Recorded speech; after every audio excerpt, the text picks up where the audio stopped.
ว้าอ้วกก็อ้วกเลยรอนะเนี่ยมันเลยมีตลาดมีแต่ใบหยอดบ่มีโก๊กมีแต่ใบบ่มีหยอดมึงดูนี่โดย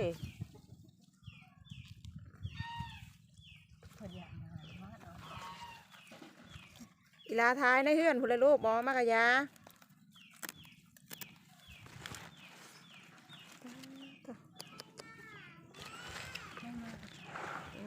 เถามาเว้าดองลูก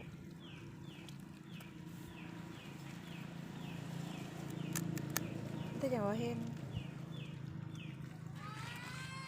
โดยทอนมาได้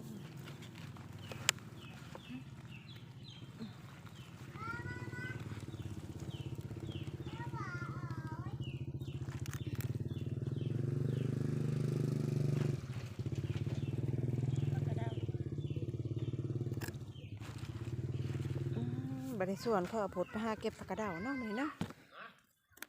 มาตากแห้งมาต้มแล้วก็ตากแห้งแม่นอลีเนาะเขาปุ่นพลาใช่ไหม เล็กหน่อยใช่ไหมนี่ใช่เยอะมาตากระหุบไป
ท้องนะ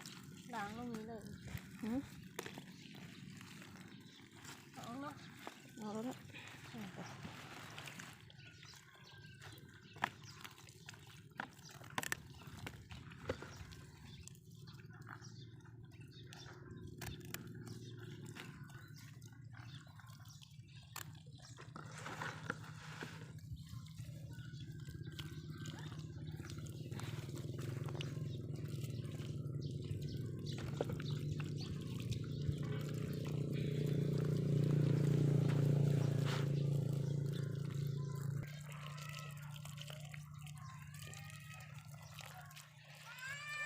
โดยมันมีแล้วจ่ายมันแล้วบ่มีเงินได้หรอก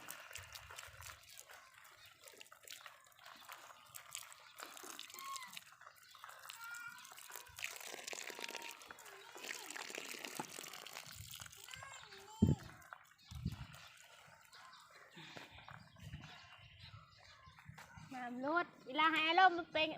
เสียบน้ำไปเนี่ย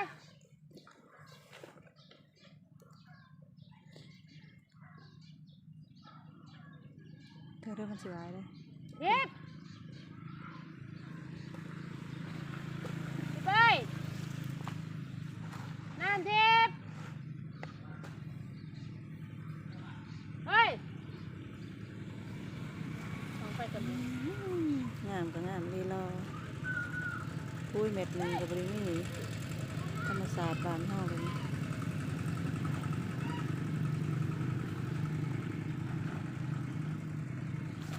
อ้วกค่ะ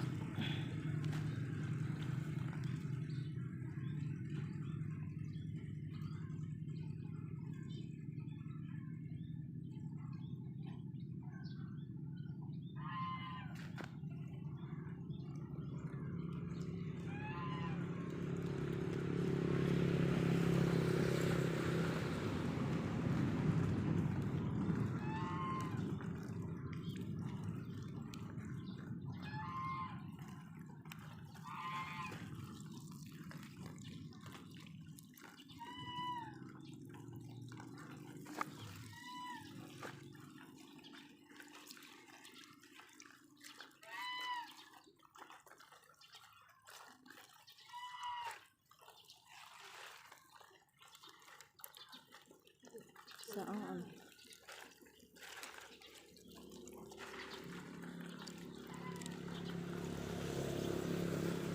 ใบมันนำประเด็นนี่ ใบมันกับประเดี๋ยวนั้นนะ นี่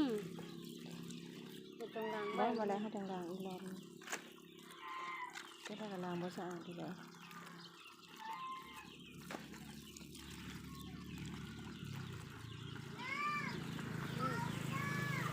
ที่มันเอินมวน นุ่ม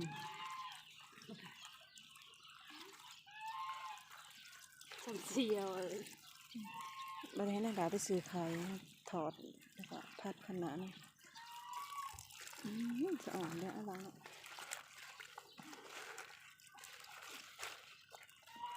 คันอยู่ไทยนี่เขาบ่เสือได้นี่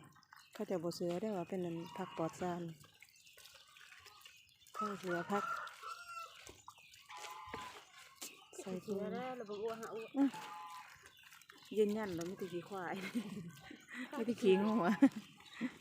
ปลอดแน่นอนเนี่ย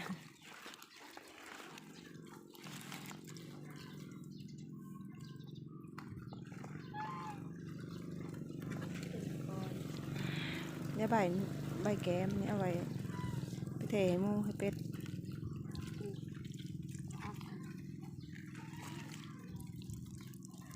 คนประกาศเจ้า ปลูกก็ได้กิน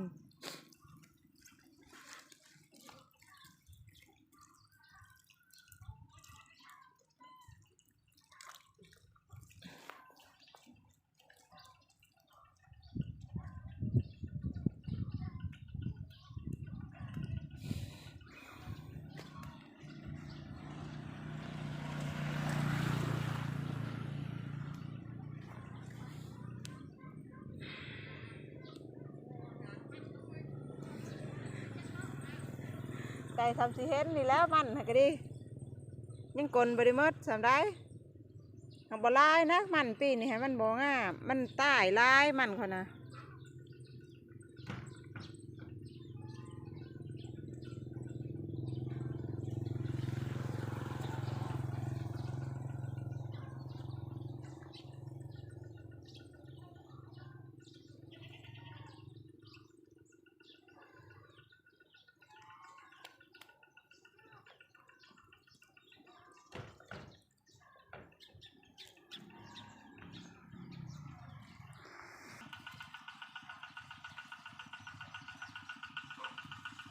บริเห็นบ่แม่นเราตั้งใจบ่เอา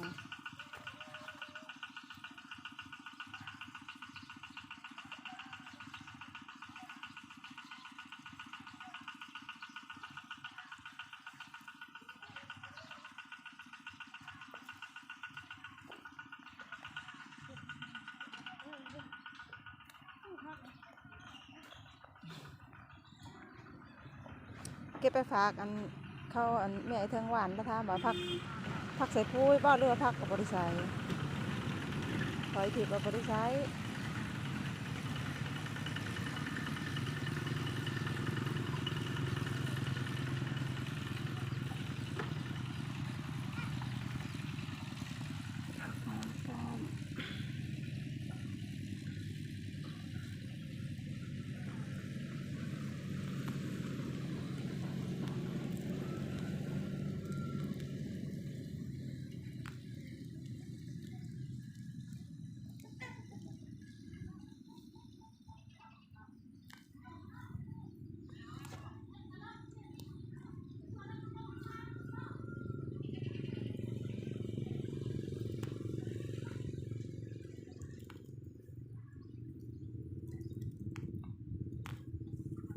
คือให้แจ๋วปะ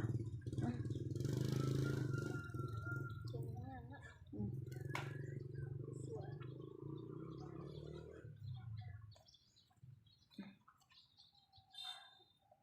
ผักบอกมันก็ลกขึ้นสิมัดเลย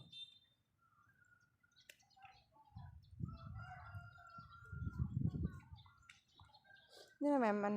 เบียร์มะเขือแน่น้ำผักเทียมมะเขือคม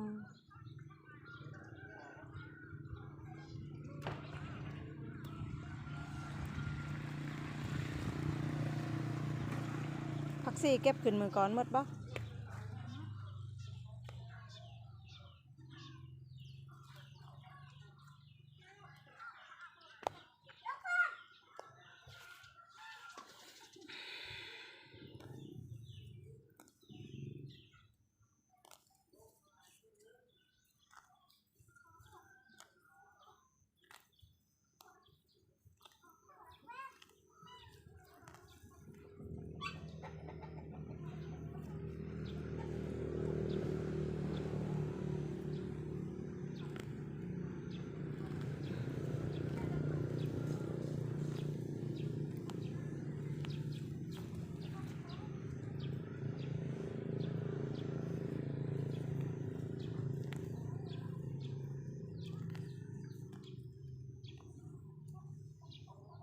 ได้แล้วไปหักบัวใส่แจว นี่แล้วนี่แล้ว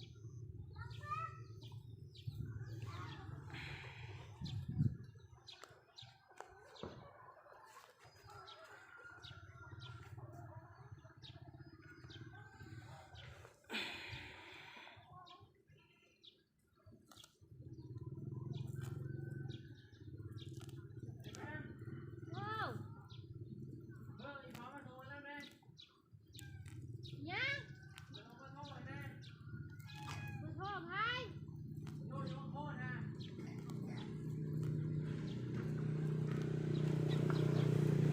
ทักคอยเด้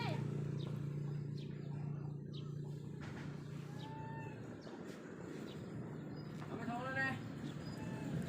น้ำไหลมาโทรไอ้หมอ